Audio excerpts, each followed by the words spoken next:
আজকে চিকেন আর চিংড়ির কম্বিনেশনে দারুণ একটা ডিশ তৈরি করতে চলেছি। সামনেই জামাই ষষ্ঠী, অবশ্যই জামাইকে এই নতুন পদটা রান্না করে দিতেই পারেন। সবার প্রথমে একটা বড় সাইজের টমেটোর খোসা ছাড়িয়ে এইভাবে টুকরো করে, তারপর চিংড়ির খোসা এবং মাথা সহ বাদ দিয়ে চিকেন এবং চিংড়িকে এইভাবে কিমা করে নিন। এখন এর মধ্যে কিছুটা সুইট কর্ন, গাজর কুচি আর স্প্রিং অনিয়ন কুচি দিয়ে একটা ডিম ফাটিয়ে দিয়ে দিন।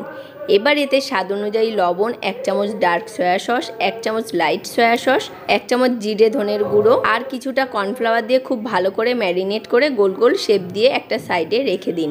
এখন একটা পাত্রের মধ্যে কিছুটা জল দিয়ে ভালো করে গরম করে নিন। এবার এই চিকেনের বলগুলোকে 80% সিদ্ধ করে নিন।